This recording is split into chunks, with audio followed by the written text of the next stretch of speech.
आ रहे हैं, फिर से अपनी झूठ परोसने आ रहे हैं, एक परसेप्शन की राजनीति करने आ रहे हैं, भ्रम जाल फैलाने आ रहे हैं, फिर से बिहार को शायद ठगने आ रहे हैं। ऑपरेशन सिंदूर के बाद मोदी जी कह रहे हैं कि हर घर अब हम सिंदूर पहुंचाएंगे, इसको आप लोग कैसे? जहाँ तक मैं जानता हूँ, मेरी जानकारी है कि किसी भी महिला को सिंदूर भेजने का अगर अधिकार है तो वो उसके पति को होता है।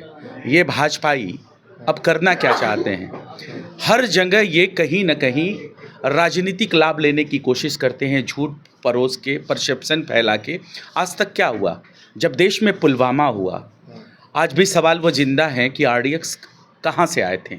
लेकिन उसके बाद भी आपने देखा, चुनावी स्टैंड भारतीय जनता पार्टी ने अपनाया और पुलवामा के शहीदों के ऊपर, उनके लाशों के ऊपर इन्होंने राजनीति करनी शुरू की और राजनीति करके वोट भी मांगा। 2025 में बिहार विधानसभा का चुनाव है और ऐसे में जो है कि सारे नेता बिहार आ रहे हैं। दिल्ली से उठ कर जो भी बड़े बड़े नेता हैं वो बिहार दौरे पे लगातार आ रहे हैं, चाहे राहुल गांधी हो, चाहे मोदी जी हो। और ऐसे में आज जो है कि भारत के प्रधानमंत्री नरेंद्र मोदी बिहार आ रहे हैं और हम बातचीत करेंगे। हमारे साथ बातचीत करने के लिए राजद के प्रदेश प्रवक्ता आरजू खान साहब हैं।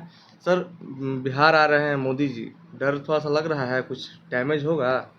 लोकतंत्र में, संविधान में ने इतनी आज़ादी दे रखी है कि कोई किसी से नहीं डर सकता। जब से देश में संविधान लागू हुआ, सब लोग बराबर हो गए।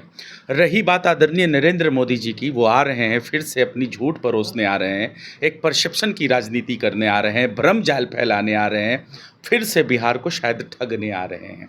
क्योंकि अभी तक यही देखा गया है कि जब से 11 सालों से भारतीय जनता पार्टी की केंद्र में सरकार है, तब से बिहार को घोषणा के नाम पर राशियाँ नहीं मिली। आप तो कह रहे हैं कि ठगने आ रहे हैं और उनके भारतीय जनता पार्टी के जो नेता हैं वो कह रहे हैं कि बड़ी सौगात लेके आ रहे हैं मोदी। आज तक मैं पूछना चाहूँगा उन्हीं के ऊपर कि 125 लाख करोड़ के पैकेज आदरणीय नरेंद्र मोदी जी ने बिहार प्रदेश को दिए, उसके बाद 56,000 करोड़ के पैकेज दिए। लेकिन अगर कोई भी सूचकांक अगर देख लें, प्रति व्यक्ति आय की रिपोर्ट देख लें, बिहार में निवेश की अगर बात देख लें, इन्वायरमेंटल इंडेक्स की बात देख लें, हंगर इंडेक्स की बात देख लें, ऑक्सफैम की रिपोर्ट देख लें, नीति आयोग की रिपोर्ट देख लें, शिक्षा व्यवस्था की अगर रिपोर्ट देख लें, नेशनल हेल्थ सर्वे की रिपोर्ट देख लें, तो हर चीज़ों में बिहार 20 सालों से एनडीए समर्थित सरकार में फिसड्डी क्यों है? सवाल ये बनता है। ऑपरेशन सिंदूर के बाद मोदी जी कह रहे हैं कि हर घर अब हम सिंदूर पहुंचाएंगे, इसको आप लोग कैसे? जहाँ तक मैं जानता हूँ, मेरी जानकारी है कि किसी भी महिला को सिंदूर भेजने का अगर अधिकार है तो वो उसके पति को होता है। ये भाजपाई अब करना क्या चाहते हैं? हर जगह ये कहीं न कहीं राजनीतिक लाभ लेने की कोशिश करते हैं, झूठ परोस के, परसेप्शन फैला के। आज तक क्या हुआ? जब देश में पुलवामा हुआ, आज भी सवाल वो जिंदा हैं कि आरडीएक्स कहाँ से आए थे। लेकिन उसके बाद भी आपने देखा, चुनावी स्टैंड भारतीय जनता पार्टी ने अपनाया और पुलवामा के शहीदों के ऊपर, उनके लाशों के ऊपर इन्होंने राजनीति करनी शुरू की और राजनीति करके वोट भी मांगा। अब पहलगांव हो गया। क्या मैं पूछना चाहता हूँ आपके माध्यम से, देश के आदरणीय प्रधानमंत्री जी क्या विंग कमांडर है, सूबेदार मेजर हैं या फिर कर्नल हैं? फिर वो किस तरीके से सेना के वेशभूषा में आकर ऑपरेशन सिंदूर की बात करते हैं? हमें गर्व है और 140 करोड़ हिंदुस्तानियों को गर्व है एयरफोर्स पे, नेवी पे, देश की बीएसएफ पे, थल सेना पे, जितनी भी सेनाएं हैं हमको उन पे गर्व है, उनको सलूट है। लेकिन आप क्या करना चाहते हैं? आप सिर्फ राजनीतिक लाभ लेना चाहते हैं। आप राजनीतिक गिद्ध हैं, इससे ज़्यादा आपकी कोई हैसियत नहीं नेता है। कह रहे हैं कि बिहार जो है कि विकास की राह पर निकल चुका है। मैंने आपको इतने सूचकांक बताएं। अगर किसी भी सूचकांक में, जो कि भारत सरकार का डेटा है, बिहार सरकार की भी मैं बात को दरकिनार कर देता हूं, जो भारत सरकार का डेटा है उसमें बिहार पिछड़ेपन में नंबर 1 है और हर सूचकांक में अग्रणी श्रेणी में फिसड्डी है। ये भारत सरकार का डेटा बताता है। यानी कि आप खुद भारत सरकार के डेटा को झूठा साबित कर रहे हैं।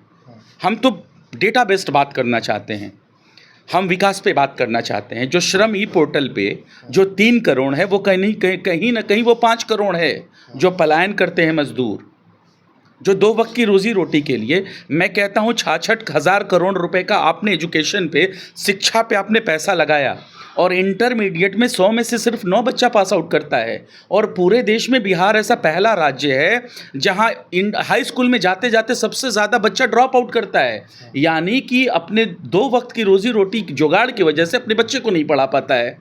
और आप कह रहे हैं कि विकास में बहुत आगे चला जा रहा है बिहार। कहाँ विकास में आगे है? कह तो रहे हैं उनके नेता कि विकास की राह पर निकल भारतीय जनता पार्टी का ट्रैक रिकॉर्ड झूठ बोलने का है, और भारतीय जनता पार्टी के प्रवक्ता या नेता बड़ी कॉन्फिडेंट के साथ झूठ बोलते हैं। मैं इसके लिए उनको मैं मानता हूं कि वो झूठ और भ्रम किस तरीके से फैलाया जाता है, इसमें उन लोगों को महारत हासिल है। मैं कहता हूं आइए डिबेट करिए, डेटाबेस डिबेट करिए, विकास के ऊपर डिबेट करिए। कोई भी डेटा हो, चाहे वो सरकारी डेटा हो या प्राइवेट डेटा, आप उस पर बात कर लीजिए। ये नहीं बात करेंगे, लास्ट में ये कहते हैं कि जो राष्ट्रीय जनता दल के जो प्रवक्ता जो डेटा की बात करते हैं वो झूठ फैलाते हैं। हम कहते हैं डेटा रख के बात कर लो। तो ये झूठ परोसने आते हैं। आज तक यही है, 125 लाख करोड़ के अगर पैकेज मिले तो जो मैं कहता हूँ 66,000 करोड़ का आपने बजट शिक्षा जो ये व्यवस्था किया, आपको इंटरमीडिएट में 12 से 13 लाख बच्चे इंटरमीडिएट का एग्ज़ाम देने के लिए बैठते हैं, और ग्रेजुएशन करने के लिए बिहार सरकार के पास सिर्फ 6 लाख सीटें हैं। 6 से 7 लाख बच्चे अपने ग्रेजुएशन की पढ़ाई के लिए दूसरे जगह पे स्थानांतरित हो जाते हैं, पलायन कर जाते हैं। शिक्षा के लिए भी, रोज़गार के लिए तो 3 से 5 करोड़ आदमी कर ही रहा है, बिहारी पलायन कर ही रहा है, शिक्षा के लिए भी कर रहा है। और एनसीआरबी का डेटा उठाइए और देखिए किस तरीके से बिहार के एनडीए समर्थित सरकार में ठाए ठाए गोलियों की आवाज़ें आ रही हैं। ये सबसे क्या आंखें बंद कर लेने की ज़रूरत है?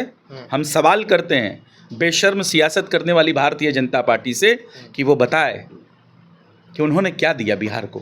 तो जब तेजस्वी प्रसाद यादव साथ थे नीतीश कुमार के, तब क्या ये सब नहीं होता था? जो घोटाले की आप बात कर रहे हैं तो नहीं होता था? मैं बता रहा हूँ, जब आदरणीय तेजस्वी प्रसाद यादव जी जब महागठबंधन की सरकार में थे तो देश में उदाहरण बना शराबबंदी, देश में उदाहरण बना 5 लाख नियुक्ति पत्र। अब ये एनडीए समर्थित सरकार से पूछिए कि हम जब महागठबंधन की सरकार में आए तो शराबबंदी किए, और आप पूर्ण शराबबंदी अभी लागू नहीं हुआ बिहार में। बिहार प्रदेश का चूहा हजारों लीटर शराब पी जाता है। ये सवाल सत्ता से होना चाहिए। ये सवाल आप गलत आदमी से उठा रहे हैं, विपक्ष से उठा रहे हैं। बिहार का पुल और बांध भी चूहा खा जाता है, इस पे सवाल पूछिए सत्ता समर्थित लोगों से। यही तो मैं कह रहा हूँ, जब तेजस्वी प्रसाद यादव जी आए तो 5 लाख लोगों को नियुक्ति पत्र बांटा, और जो नियुक्ति पत्र लेने वाले लोग थे देश में, ऐसा सुन लीजिए क्रेडिटबाज है तेजस्वी यादव। जो 20 सालों की सरकार में जिसने कभी नहीं किया, ऐसी क्या मजबूरी है कि जब जब महागठबंधन की सरकार आती है तो देश में इतिहास बनाती है, और वो इतिहास leader of opposition Tejashwi Prasad Yadav ji के गठबंधन में बनता है।